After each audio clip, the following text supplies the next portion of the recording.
kind of the emotions of it all, seeing the ball go up in the air, and how the ball got into his hands based on what you were looking at to draw up out of the timeout? Yeah. So down 2, and we get LeBron open. We actually just challenged this call in our last game, and the ball got initially hit, but then if LeBron still has possession of the ball and then gets fouled across the arm, that's considered a foul because we challenged that. We lost that challenge. So again, another night where explanations just get changed based on a whim. We had to overcome a lot tonight, and by that, you know exactly what I'm talking about. Greg St. Jean drew up the baseline out of bounds play.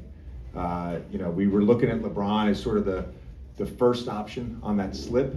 Maybe Luka coming off the double if they messed up on a red. Braun did a great job drawing 2. And I just, for Smart, he makes the first baseline or side out of bounds play, makes the right pass, perfect on the money to LeBron. And then on the baseline, to have to go through your check downs, and then he recognizes that Luke was wide open as soon as he caught it and released it. Yeah, we knew it was in. And we all had that perfect angle. It was whatever the highest grade on Noah is, it would have been that. We had that conversation a couple weeks ago about how many shots Luke makes in an empty gym, right? Like, and there's probably nobody in the world, right, who's going to knock down more than those. Even he said 1 or 2 more than you. How do you feel for him getting that moment now after all the moments on this road trip from you guys? I'm really happy for him. I really am. Him and I had a great conversation this morning. He's he wants it so bad. He wants to help this team, and I think it's hard getting traded midseason. I've talked about it so many times, and sometimes you get in an early rhythm, and then sometimes you get out of that rhythm. And he all night was just really, really good for us, and deserved that opportunity and all the work. It's a money shot for him. JJ, without addressing the specifics of what you're talking about in terms of overtime, generally speaking, your team at times this year has been pretty affected by officiating. Just how I didn't say officiating. Your team has been affected by exterior things they cannot control in games. External situations. Yeah, sure. Just in terms of growth and poise, how good of a test was this for your team tonight? And just how did you see them come through? Yeah, I thought we've had a number of things happen in the last couple of weeks. We've had a number of things happen on this road trip that has shown growth for our group. We did a good job of just playing through stuff, whether it was some cold shooting, some hot shooting from them for a little stretch there, getting down, playing on the road. Again, the external circumstances of whatever tonight was, and not allowing that to get us off our game. Truly, we just kept playing. We talked about it at halftime. We talked about it in huddles. One of the weirdest games I've been a part of in that regard. JJ, did you guys get any explanation from the officials on the technical for Luka? No, but we'll obviously try to get that rescinded. I'm not sure what happened.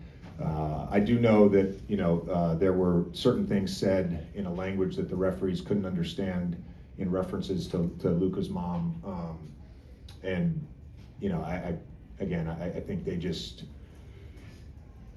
Austin gets targeted 3 times by Carter. They didn't have a real good control of that basketball game. And the win streak's now 9, and you guys have done it in a variety of ways that have the same end result.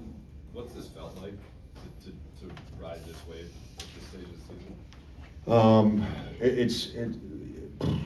Man, that's a good question. Every stage of the season is exhausting for different reasons. This week has obviously been a lot in terms of the intensity, the preparation, the travel.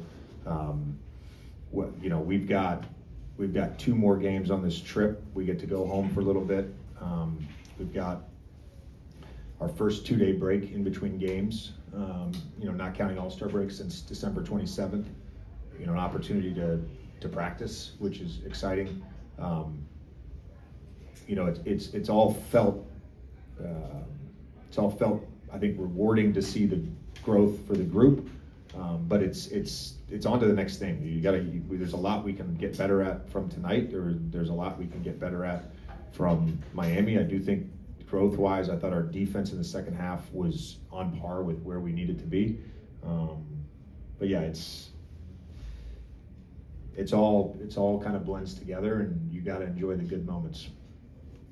JJ, to that, the two winning streaks, how varied kind of these are, winning different ways. Just during this time, do you learn anything new about your team, or do they reveal a new part of themselves even in the season? Yeah, I think, you know, you go down the line, and you can point to things for each guy. I remember some of the stuff, you know, is probably more for the team and for our group to know and to figure out. But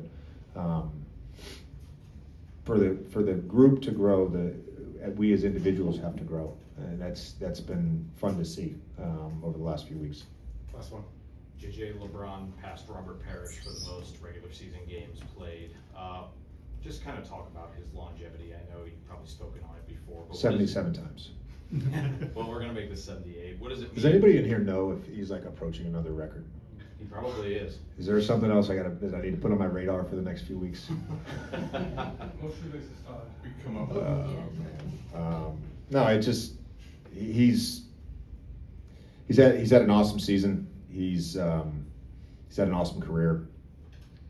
There's just a deep-seated love for the game of basketball, and to do it as long as he has, you not only need to have the love, but you need to have the love for the commitment